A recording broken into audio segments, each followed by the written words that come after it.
When you talk to someone about bad movies, it won't be long before the name Uwe Boll comes up, and that's often followed up by what's considered to be his breakthrough into infamy, House of the Dead. It's a huge calamity of a film, and yet surprisingly, or I should say unsurprisingly, because we're talking about horror films here, there was a sequel. So today we're going to check out this mini timeline and find out if it makes any sense or if this house gets condemned. Kind of like the movie got condemned for being a bad movie. First off, there was a House of the Dead video game that came out in 1996 in Japan and 97 in the US called House of the Dead. But I know that I, at the time, referred to it as not Resident Evil. It was a light gun game and spawned several sequels and, of course, a movie. The film version arrived in 2003 from now notorious director Uwe Boll, who had done a few films before this one, but he hadn't really made a name for himself yet. But that was about to change. The film begins with introducing all the characters in a really awkward voiceover. Karma thinks she's Foxy Brown. She has a crush on Simon, but Simon only has eyes for Alicia. And this group of young folk are headed to a rave on an island. This is the big crazy rave, which is, yeah, kinda underwhelming. The Ice Cream Man is here, and so is Das Boot. And if you're a Smallville fan and wanted to see naked Lois Lane, then this is your movie, because she's literally just here to take her top off and then die. Then this guy is sitting on the edge of a boat and gets seasick, and instead of, just leaning over, he, I guess, tries to get to the other side to do it, but doesn't make it. So he throws up directly on this girl. There's also the extremely iffy choice of editing in video game footage at random intervals. They don't really serve as anything other than scene transitions, but damn, are they distracting. Our heroes arrive to the rave late, but everyone is gone, and it takes them so long for them to figure out that anything is wrong. They find an old gross house there, and there's that guy who got cut in half in Final Destination 2, and a group of survivors tells the story that a bunch of zombies attacked the rave and killed most of the people. This guy talks about zombies and Romero and says it's a trilogy and hopes George makes Twilight of the Dead one day, so it's clear that Land of the Dead hadn't come out yet, so it's pre-2005. These are classic headshot-style zombies, and the crew meet Coast Guard Officer Casper, and these guys have acid vomit in their arsenal, except they don't, because they only use it this one time and never again. We learned that hundreds of years ago, a priest named Castillo's Hermano was banished for dark experiments and has been on the island ever since, and when one of our main characters dies, they get this whole, you died screen. And thankfully, there's a whole bunch of convenient guns. And then there's this super budget discount Matrix. At any point in the filming process, did not a single person think to say, this might look stupid? Like this, I want to study this. Super Kung Fu zombie flips and throws an axe. And Hero Girl makes the obvious choice of, I guess, jumping up. How about ducking? Stepping to the side? Anything. This is also one of those situations in which the zombies are fast and effective and do flips and stuff, but sometimes just kind of hang out in the background and do the slow shuffle thing. Plus, bonus, this scene is guaranteed to give you a seizure no matter what. You might not even be susceptible to this sort of thing, but you will anyway. A lot of the crew are killed, and Casper loses her legs, and the captain does the whole heroic sacrifice thing, and then Simon also does the heroic sacrifice thing, and Castillo is revealed to be the main villain, and he stabs Alicia, but Rudy chops off his head. Some military guys arrive, and Rudy's last name is revealed to be Curian, which is the main bad guy from the game, and he's used the reanimation formula on Alicia, and they return to the mainland.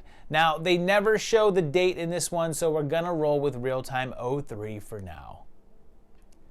That was followed up 2 years later with 2005's House of the Dead 2, which was also subtitled Dead Aim occasionally, but Bull did not return to the director's chair. Instead, Michael Hurst would take on the job, and we're not on an island anymore. We're on a college campus, and Agent Harcourt is here, and look at little shades.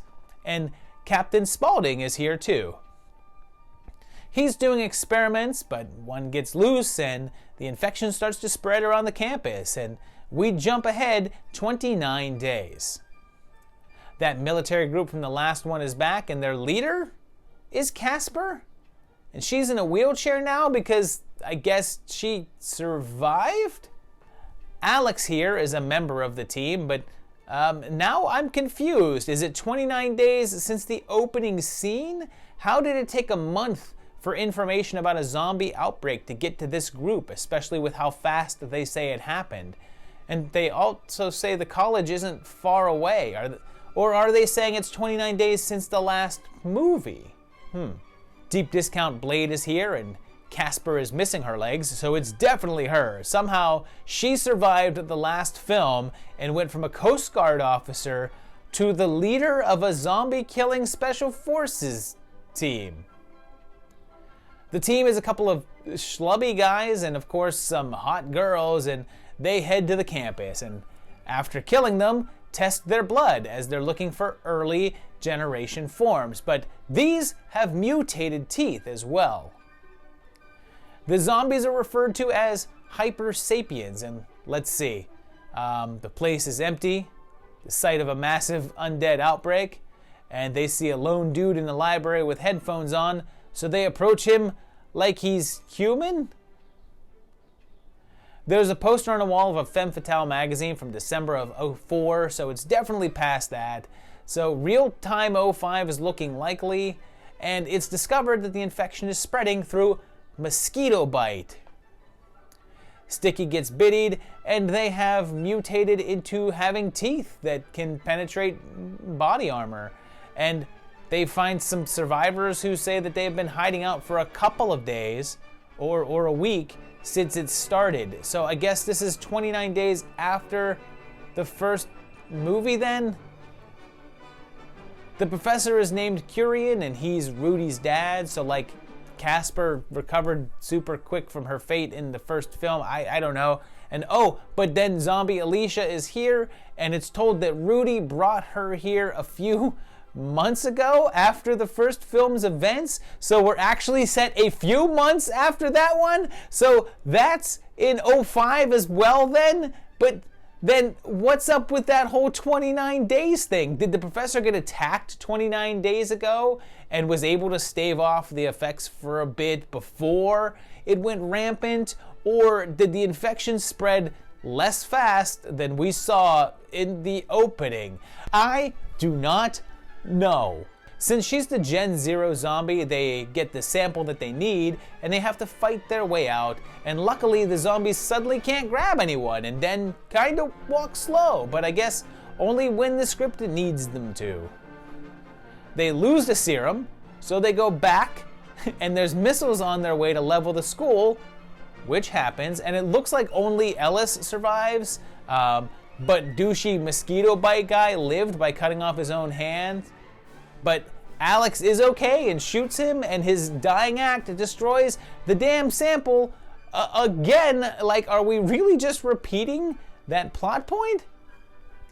It turns out that the infection is spread well outside of the school, which makes one wonder why they even bothered with the missile strike on the school. The purpose of that was to contain the infection, but if it already had spread on a large scale, it kind of eliminates the point of all that, doesn't it? So there you have it. It is two movies with a timeline that makes zero sense. They really could have fixed all of that by just not having that title card that says 29 days later. That is really awkward. It's not even like something somebody says in the movie that could be mistaken. It's straight up on the screen. So yeah, that's a big error. But these were fun. I mean, I love the first House of the Dead. It is so much silly fun, and it's a bad movie, but it is just so darn entertaining. There's no way not to love it. The second movie's fine. It's honestly, it's kind of a little bit boring. At least the first one has that like weird awfulness about it that makes it super entertaining, whereas the second one does not. But it's not bad. I mean, I enjoyed both of them. They were fine to watch. I was not mad about these. In terms of bad movies, certainly not that far down on the scale. So yeah, if you liked these or if you hate them, if you think they're way worse than I do, let me know down below in the comments. If you liked this video, please consider hitting that like button. If you enjoy the channel, please consider hitting the subscribe button. Maybe share it out to your friends and tell them, hey, check out this cool channel I found.